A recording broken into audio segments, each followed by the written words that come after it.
গল্পের শুরুতে আমাদের লিয়াম নামে একটা ছেলেকে দেখানো হয়। লিয়াম ট্রেনে দাঁড়িয়ে বাড়ি ফিরতেছে। ওর লাইফটা একদম ঝামেলার। চাকরিতে খুব একটা খারাপ অবস্থা। বস ওকে সবসময় বকা দেয়, ছোট ছোট কথায় গালি দেয়। তাও ও চাকরিটা ছাড়ে না, কারণ ঘরে ফ্যামিলি আছে, ওদের জন্যই তো সবকিছু করতে হয়। এসব ভাবতে ভাবতে ও বাড়ি পৌঁছে যায়। বাড়িতে ওর বউ মিকা ওকে ওয়েলকাম করে। তারপর বলে, শোন লিয়াম, আমাদের মেয়েটার একটা কুকুর চাই। লিয়াম বলে, আচ্ছা, আমার ছুটি পেলে ভেবে দেখব। তারপরও মেয়ের রুমে যায়। মেয়ের নাম কানামি। ও একটা কুকুরের পুতুল কোলে নিয়ে ঘুমাইতেছে। লিয়াম ওকে দেখে খুব খুশি হয়। পরের দিনই ও মেয়ের জন্য একটা সুন্দর কিউট কুকুর নিয়ে আসে। ও মনে মনে ভাবে, আগে ওরও একটা কুকুর ছিল, আজও সেই কুকুরটারে খুব মিস করে। এসব দেখে মিকা বলে, এখন তো আমাদের মেয়ের কাছে কুকুর আছে, তাই এখন তোকে আরও বেশি খাটতে হবে রে। ফ্যামিলিকে খুশি রাখতে হলে তো আরও মেহনত করতে হবে। লিয়াম মনে মনে ঠিক করে ফ্যামিলির জন্য যা লাগে করবে। পরের দিন ধাক্কাধাক্কি খেয়ে অফিসে পৌঁছে। বস দেখেই চর মারার মতো করে বলে, এই ওই একটা কাজে কেন আসিস নাই, কই ছিলি তুই?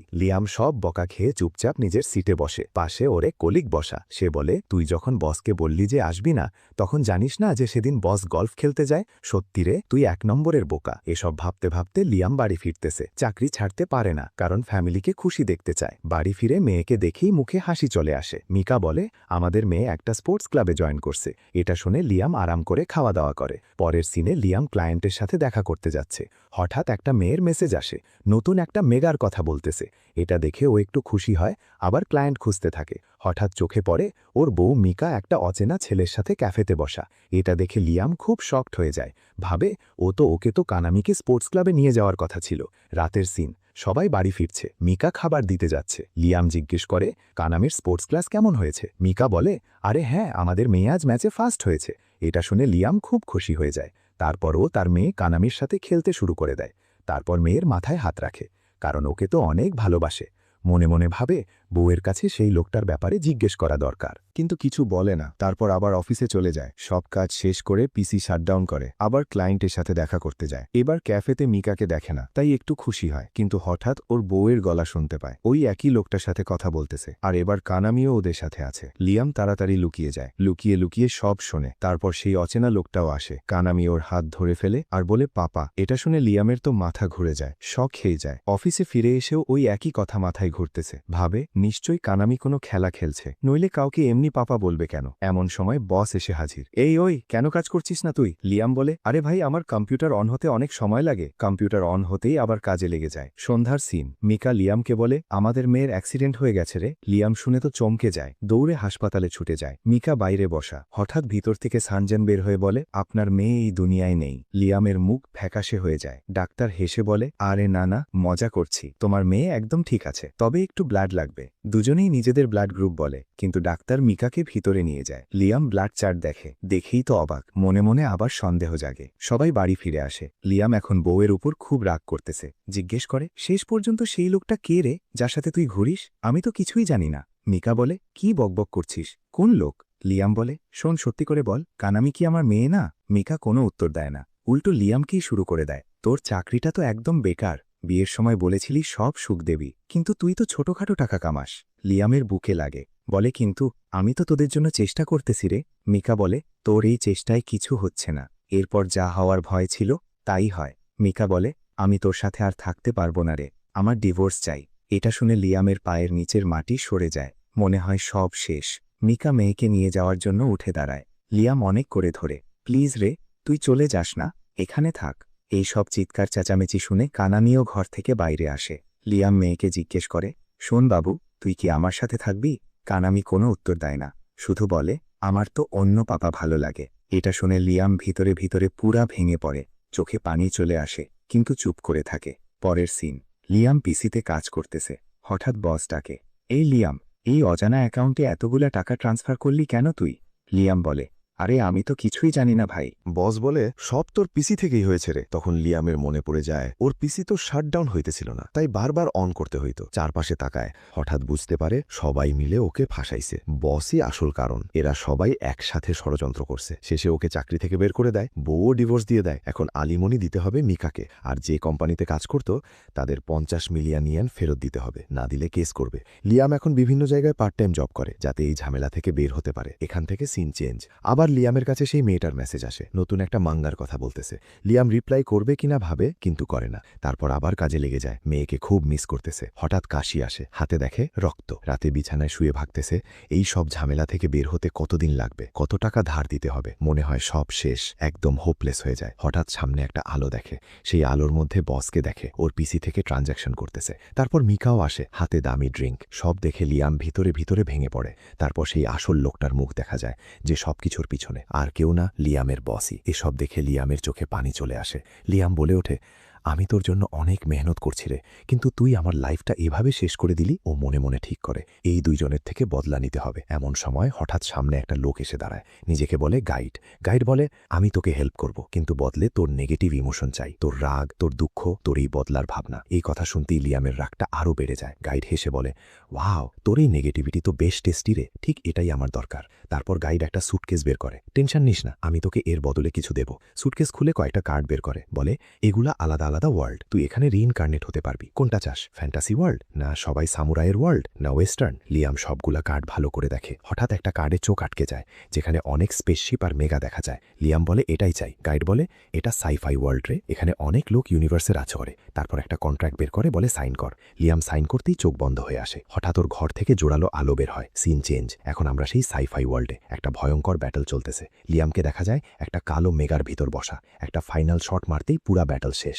ও বলে, এই ওয়ার্ল্ডে কেউ আমার সাথে পারবে না রে। তারপর ওর আর্মাডা আসে, সবাই মেন শিপে উঠে যায়। আকাশের আলোটা ধীরে ধীরে মিলিয়ে যায়। লিয়াম আরেকটা ওয়ার্ল্ডে জন্ম নেয়। মনে মনে ঠিক করে এই ওয়ার্ল্ডে রাজ করবে। চোখ খুলতেই দেখে একটা ছাদে শুয়ে আছে। উঠে ভাবে, আমি এখানে কি করতেছি রে? হঠাৎ মনে পড়ে, ও এই ওয়ার্ল্ডে একটা নোবেল, ওর ফ্যামিলি একটা প্ল্যানেটে রাজ করে, নাম হাইড্রা। বাড়ি যায়, বাড়িটা দেখতে বেশ অদ্ভুত। ভিতরে ঢুকতেই সবাই চিৎকার করে, হ্যাপি বার্থডে লিয়াম, আজ ওর বার্থডে। মা ওকে দেখে খুব খুশি হয়ে যায়। মা বলে, তোর জন্য একটা সারপ্রাইজ আছে রে। এই বলে মা তার ম্যাজিক ব্যবহার করে কোথাও চলে যায়। লিয়ামও পিছু পিছু যায়। হঠাৎ সামনে একটা বিশাল বড় কেক দেখে। দেখেই তো লিয়ামের মুখে হাসি ফুটে ওঠে। পাশে একটা রিমোটও পড়ে আছে। মা বলে, এই রিমোট দিয়ে তুই একটা মেড বেছে নিতে পারবি। লিয়াম বাটন টিপতেই সামনে অনেকগুলা চোখ ভেসে ওঠে। লিয়াম অবাক হয়ে মাকে জিজ্ঞেস করে, মা এসব কি রে? মা হেসে বলে, এগুলা দিয়ে তুই তোর মেডকে কাস্টমাইজ করতে পারবি। চোখ, কান, গাল সবকিছু চেঞ্জ করা যাবে। এটা শুনে লিয়ামের গাল লাল হয়ে যায়। তারপর সে খুব মন দিয়ে সব চেক করতে থাকে, চোখ কোনটা ভালো,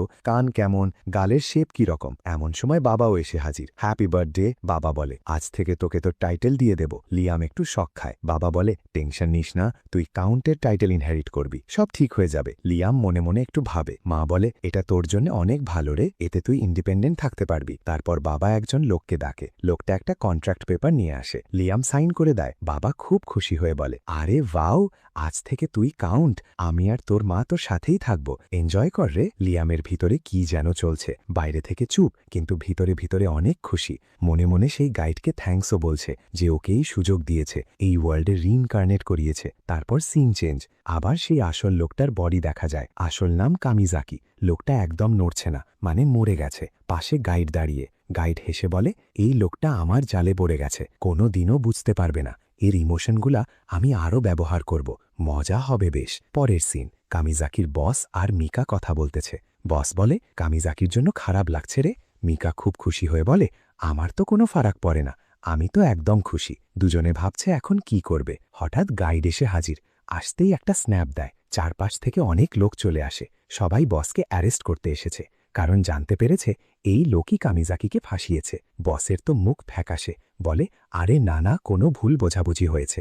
কিন্তু লোকজন ওকে হাতকড়া পরিয়ে নিয়ে যায়। মিকা অনেক করে থামাতে চায়। গাইড বলে, এটা তোর কর্মফল রে, যে তোকে সত্যি ভালোবাসত সেও তো এখন মরে গেছে। তারপর আবার কামিজাকির বডি দেখা যায়। অবস্থা খুব খারাপ। মিকা শক খেয়ে মাটিতে বসে পড়ে। গাইড একটা পোর্টাল খুলে চলে যায়। তারপর একটা কুকুরের স্পিরিট আসে, কামিজাকির দিকে তাকায়। তারপর আবার সেই কুকুরের স্পিরিটটা পোর্টালের ভিতর চলে যায়। এরপর সিন চেঞ্জ হয়ে যায়। এখন আমরা আরেকটা ওয়ার্ল্ডে। সেখানে একটা ভয়ঙ্কর ফাইট চলতেছে। দুইটা পাইলট কথা বলতেছে, চল রে ভাই, প্ল্যান করি, এটাকে কিভাবে লুটব। ওদের কাছে একটা খুব ডেঞ্জারাস মেগা আছে, সেটা আরেকটা সাদা মেগার সাথে লড়াই করতেছে। ফাইটটা একদম ঝামেলার মতো চলতেছে। পাইরেটদের বস বলে, যাই হোক, আমরাই জিতব রে। হঠাৎ সামনে একটা নতুন মেগা এসে হাজির, আর সেটা এক এক করে সব মেগা শেষ করতে থাকে। পরে জানা যায় এই মেগাটা চালাচ্ছে ক্রিস্টিনা, আগেও একটা নাইট ছিল। এরপর সিন আবার লিয়ামের কাছে আসে। ওর সামনে একটা বক্স রাখা, ভিতরে সেই মেড যেটা লিয়াম নিজে কাস্টমাইজ করেছে। দেখেই তো খুব খুশি। বুড়ো আঙ্কেলকে বলে, আরে আঙ্কেল বলো তো এটাকে কিভাবে খুলব। বুড়ো কিছু বলার আগেই লিয়াম বক্সের উপর হাত রাখে, বক্সটা নিজে নিজে গায়েব হয়ে যায়। মেয়েটা বাইরে বের হয়, চোখ খুলে লিয়ামের দিকে তাকায়। লিয়ামও ওকে দেখতেছে। মেয়েটা বলে, আমার নাম আমাগি। লিয়াম চেক করে দেখে এই ডলটা আসলে কি দিয়ে বানানো, তারপর ওটা নিয়ে চলে যেতে চায়। বুড়ো অনেক করে থামাতে চায়, কিন্তু লিয়াম দরজাটা ওর মুখের উপর মেরে বেরিয়ে যায়। রাতের সিন, লিয়াম আমাগির কাছে ম্যাসাজ করাচ্ছে, খুব রিল্যাক্স ফিল করতেছে। কিন্তু পাশে দাঁড়ানো বুড়োর তো জ্বলছে। বলে, তোকে পুরা এটার উপর ডিপেন্ড করা উচিত না রে। লিয়াম আমাগিকে জিজ্ঞেস করে, তুই কি আমাকে কোনো নুকসান দিতে পারিস? আমাগি বলে, আরে না, আপনি তো আমার মাস্টার। এটা শুনে লিয়াম আরও খুশি হয়ে যায়। তারপর বাটলার বলে, এসব আমাদের এম্পায়ারের জন্য হয়েছে রে, আমরা এআইকে একদম পছন্দ করি না। লিয়াম কারণ জিজ্ঞেস করে। বাটলার বলে, একবার এআই সব ফোর্সের উপর কন্ট্রোল নিয়ে নিয়েছিল, হিউম্যানিটি পুরা হেরে যাওয়ার অবস্থা, কিন্তু কয়েকটা রেভলিউশনারি লোকের জন্য আমরা ফাইন জিতে এই এম্পায়ার বানাইছি। লিয়াম শুনে জিজ্ঞেস করে, তাহলে আমার মা আমাকে এআই মেট কেন দিল রে? বাটলার উত্তর দিতে চায় না। লিয়াম বলে, আমি তোর মাস্টার, এখন সব কথার উত্তর দিতে হবে। বাটলার বলে, বেনফিল্ড হাউসের উপর অনেক ডেটা ছেড়ে, তোমার গ্রেট গ্র্যান্ডফাদার খুব ভালো ছিলেন, সবকিছু খুব ভালোভাবে ম্যানেজ করতেন। বাটলার বলে যায়, তোমার গ্রেট গ্র্যান্ডফাদার সবকিছু খুব ভালোভাবে ম্যানেজ করতেন, কিন্তু উনি চলে যাওয়ার পর যারা এলো সবাই বেনফিল্ড হাউসের নামে অনেক ডেট তুলে নিয়েছে রে। এসব শুনে লিয়াম বুঝতে পারে, মা বাবা তো ওকে এখানে ফাঁসিয়ে দিয়েছে, এত বড় ডেটের সাথে। আমাগি চুপচাপ দাঁড়িয়ে সব শুনতেছে, একদম আরাম করে। লিয়াম জানালা দিয়ে বাইরে তাকায়, কিন্তু চারপাশে কোনো ভালো জিনিস চোখে পড়ে না। সবকিছু একদম বেকার, কোনো কাজের না। একটা সিন আসে, এক লোক আরেকজনকে বলতেছে, জানিস আমাদের নতুন লর্ড তো মাত্র 5 বছরের? আরেকজন বলে, হ্যাঁ রে জানি, কিন্তু নতুন লর্ড আসালেই ট্যাক্স অনেক বাড়িয়ে দেয়, আমাদের তো ঝামেলা হয়ে যায়। আবার লিয়ামের কাছে ফিরে আসে। ও বুঝে যায় ওর কিংডম তো একদম ফালতু, এখানে এমন কোনো জিনিস নেই যাতে পুরা ডেট শোধ করা যায়। আবার স্ক্যাম হয়ে গেল। এবার স্ক্যাম করেছে ওর নিজের মা বাবা। লিয়াম পুরানো লাইফ মনে করে, সেখানেও বউ ধোকা দিয়েছে। তারপর আমাগির দিকে তাকায়, ও একদম শান্ত হয়ে দাঁড়িয়ে। পুরা এম্পায়ার দেখে লিয়াম ঠিক করে এই ডেট থেকে বেরোবেই। আমাগিও ওর সাথে থাকতে একদম রেডি। তারপর লিয়াম আমাগিকে 3টে অর্ডার দেয়। 1, আমাকে সবসময় প্রোটেক্ট করবি। 2, আমার খেয়াল রাখবি। 3, যখন আমি এই ওয়ার্ল্ডের রুল করব তুই আমার সাথে থাকবি। আমাগি বলে, ঠিক আছে মাস্টার, আমি রেডি। লিয়াম বলে, আমি তো এখানকার কাউন্ট, তাহলে পুরা ওয়ার্ল্ডের রুল করবই। বাটলার দাঁড়িয়ে ভাবতেছে, এই ছেলে তো মাত্র 5 বছরের, আর দেখো কি লম্বা লম্বা কথা বলতেছে। লিয়াম বলে, আমি জানি না কিভাবে করব, কিন্তু করবই। আমাগি বলে, তুমি টাইম ক্যাপসুল ব্যবহার করতে পারো। বাটলার অনেক করে থামাতে চায়, আরে থামো থামো, কি করছো তোমরা দুজন? লিয়াম ধম দিয়ে বলে, চুপ কর, এটা আমার ডিসিশন। বাটলার বলে, এম্পায়ার যদি জানতে পারে তুমি এআই ব্যবহার করছো তাহলে অনেক ঝামেলা হবে রে। লিয়াম বলে, এম্পায়ারের রুল অনুযায়ী একটু আধটু এআই তো ব্যবহার করা যায়। এসব বলে লিয়াম আমাগির সাথে বের হয়ে যায়। বাটলার পিছনে পিছনে অনেক চেষ্টা করে, কিন্তু কোনো লাভ হয় না। সিন চেঞ্জ, লিয়াম টাইম ক্যাপসুলের সামনে একদম খালি দাঁড়িয়ে। আমাগি বলে, যদি তুমি এর ভিতর 6 মাস কাটাও তাহলে 10 বছরের নলেজ পেয়ে যাবে। যাওয়ার আগে লিয়াম জিজ্ঞেস করে, তোর ভিতরে কি কোনো ইমোশন আছে? আমাগি বলে, হ্যাঁ, আমার এআই একটু আধটু ইমোশন বের করতে দেয়, কিন্তু যখন তুমি বললে আমি সব কাজে তোমার সাথে থাকব তখন আমার প্রসেসর ওভারলোড হয়ে গিয়েছিল। এটা থেকে বোঝা যায় আমাগির প্রসেসর ইমোশনের ব্যাপারটা খুব একটা সহ্য করতে পারে না। তারপর লিয়াম ক্যাপসুলের ভিতর ঢুকে শুয়ে পড়ে। আমাগি যাওয়ার আগে বলে যে আমি তোমার জন্য অপেক্ষা করব। এরপর আমরা গাইডটাকে দেখি, যে বলছে আমার একদম আলাদা রকমের অস্তিত্ব আছে, আর আমার শুধু নেগেটিভ চিন্তাগুলোই দরকার, ওগুলোই আমার খাবার। তারপর একটা মেয়েকে দেখা যায় যে নিজের জন্য খাবার অর্ডার করছে, কিন্তু হঠাৎ তার চপস্টিকটা ভেঙে যায়। গাইডও সবটা দেখছে। ঠিক এখান থেকেই সিন চেঞ্জ হয়ে যায়। এবার আমরা লিমকে দেখি, যে টাইম ক্যাপসুল থেকে উড়ে বের হয়। ও আমাগিকে জিজ্ঞেস করে, আমার কতদিন হয়ে গেছে রে? আমাগি বলে, তোমার 2 বছর হয়ে গেছে ভাই। আরে যাহ, 2 বছর? আমার ভরিটা তো একদম আগের মতোই আছে, মনে হয় না একটুও স্ট্রং হয়েছি। এখানে লিম শুধু একটা ছোট্ট চাদরি আন্ডারওয়্যার পরে আছে। তারপর আমাগি ওকে সব ফাইন্যান্সের হিসাব নিকাশ বলতে শুরু করে। লিম সব শুনে বেশ খুশি হয়, কারণ আমাগি খুব ভালো মতো সব সামলাচ্ছে। এরপর দুজনে মিলিটারি সেকশনে চলে আসে। লিম ইন্সপেকশন করছে যে তার কাছে কি কি আছে, যা দিয়ে সে নিজেকে আর তার কিংডমকে বাঁচাতে পারবে। ওখানে অনেক স্পেসশিপ আর জাহাজ আছে। আমাগি ওকে সবকিছু বুঝিয়ে দিচ্ছে। লিম মেগাসগুলো দেখে তো একদম খুশিতে পাগল।